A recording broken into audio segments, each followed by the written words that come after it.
কাশ্মীরের উপরে একটা কথা বলে দিই আপনাকে, আর তারপরে বাংলাদেশের কথা বলবো। আমি বলেছিলাম আমি প্রত্যেক জায়গায় আপনাকে এক্সাম্পল সাইড করব। এই যে পহেলগামে ইনসিডেন্ট হলো, আপনারা অনেকগুলো দেখালেন, ধর্মের কথাটা হচ্ছে, এটা আমার কথা বলা উচিত। একজন লোক ছিল, ও ছেলেটা ওখান থেকে গিয়ে নিজের প্রাণের আহুতি দিয়েছে, কাশ্মীরি ছেলে।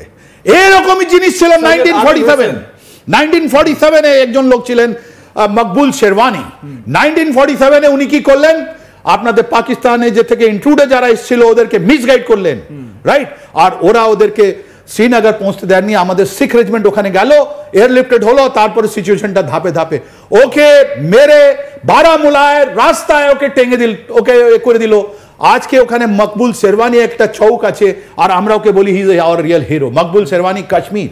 1965, 1971 কার্গিল অপারেশন, যে কোনো অপারেশনে আপনি দেখুন, আজকে দেখুন এই যে পহেলগামে যে আমাদের একজন কাশ্মীরি ছেলে নিজের প্রাণের আহুতি দিল, এইটাই হলো কাশ্মীরিয়ত।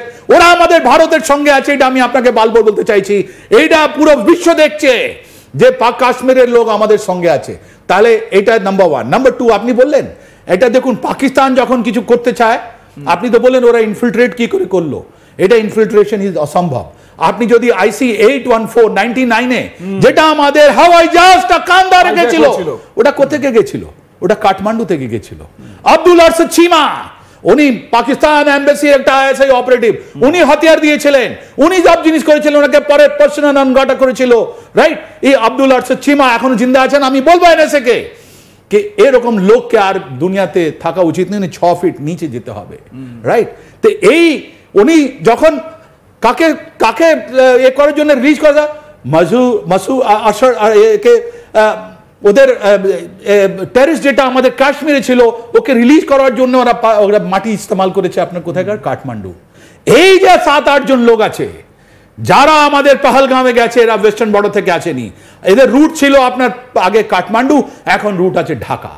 ISI লোক যারা গেছিল ওখানে একটা আপনার ওখানে সবজি বা হিলিস মাছ খেতে যায়নি, ওরা এই আপনার অ্যাসেট, ডিপ অ্যাসেট যাকে বলি আমরা, ওদেরকে কি করে ইন্ডাক্ট করতে হবে, কি করে আমাদের বর্ডারগুলোকে অশান্ত করতে হবে, কি করে স্ট্র্যাটেজিক ডিফ্লেকশন করতে হবে, এইটাই বোঝাতে গেছিল। এই ইউনুসকে বোঝাতে গেছিল, এই DGFI কে বোঝাতে গেছিল, এই ওদের উপদেষ্টাগুলোকে বোঝাতে গেছিল, এই ওয়াকুর জামানকে বোঝাতে গেছিল, রাইট? আর আজকে এই যে 7 জন লোক আপনি দেখছেন, এটা পুরোপুরি ওখান থেকে এসছে।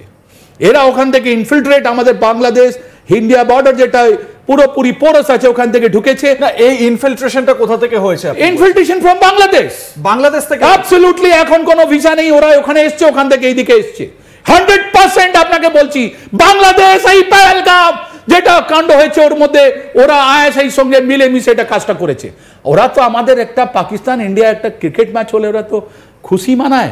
এখন তো ওখানে কত লোকেরা, আপনি টুইটারগুলো দেখুন, উপদেষ্টাগুলো টুইটারগুলো দেখুন, ওরা বলছে কি খুব ভালো, ওরা নর্থ ইস্টের কথা বলে আমাদের ডাইভার্ট করছিল অ্যাটেনশন, আর এই ওরা লুকে ছুপে করেছিল, এটা আপনার ধরা পড়বে, আর তার জন্য ওরা রেডি থাকুক, right? So this is it. Now আমরা কি করতে চাইছি, আমাদের এখন একটা ট্যাকটিক্যাল লেভেল, একটা স্ট্র্যাটেজিক লেভেল, এই গোল্ডেন টাইমটা কতদিন হবে, কেন যে এটা পলিটিক্যাল জিনিস তো হবেই হবে, because there is going to be election in the states and BJP has to prove to the public expectation is very high. আমরা ভারতীয় চাই যে একটা খুব ভালোভাবে একটা কাজ হোক। আমি তো বললাম টার্গেট ডেসিগনেশন, ওদের nuclear installation should be finished like Iran. We should take everybody in confidence that Pakistan is a rogue state and handling of nuclear weapon is not correct for the humanity and should be destroyed. That is point 1. ছোট ছোট জিনিস ওটা তো already আরম্ভ হয়ে গেছে, border line of কন্ট্রোলে তো আরম্ভ হয়ে গেছে, ওখানে তো ফায়ারিং আরম্ভ হয়ে গেছে।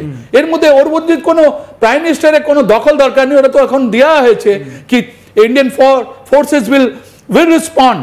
বালাকোটের মতন অপারেশন কবে হবে, কি হবে, এটা আমরা কিন্তু ওরকম জিনিস করতে চাই না।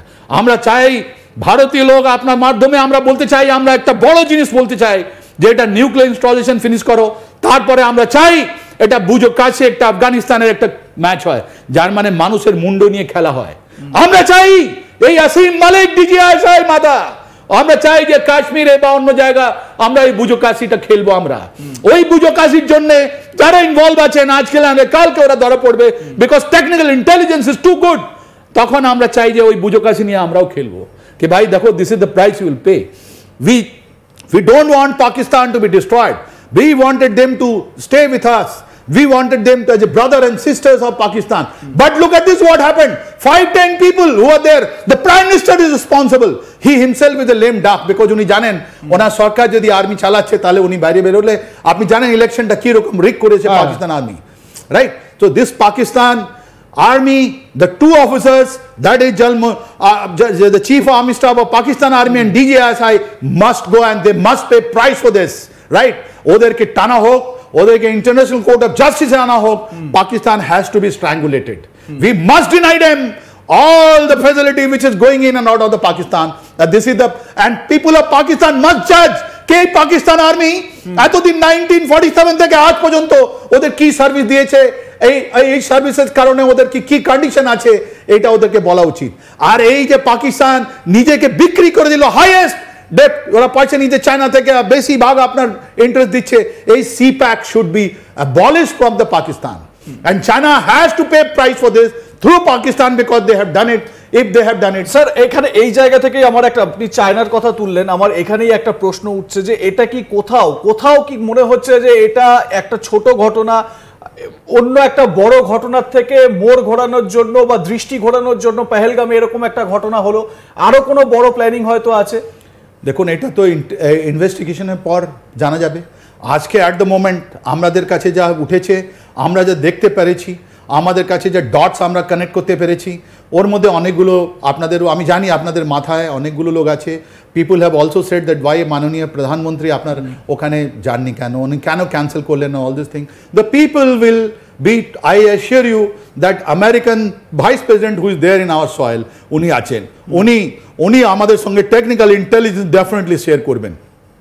আর যখন ইন্টেলিজেন্স শেয়ার করবেন, আপনি দেখুন না জেমস কোলম্যান হেডলি বা তাওয়াসসুর রানা, যেটা কথাটা আমাদের এক্সটার্নাল অ্যাফেয়ার মিনিস্টারও বললেন, এদের কবে ধরা পড়ছে? আমরা যখন ইনভেস্টিগেট করলাম Ajmal কাসাব, we never came to know that there is a person called তাওয়াসসুর Rana তাওয়াসসুর Rana has been arrested.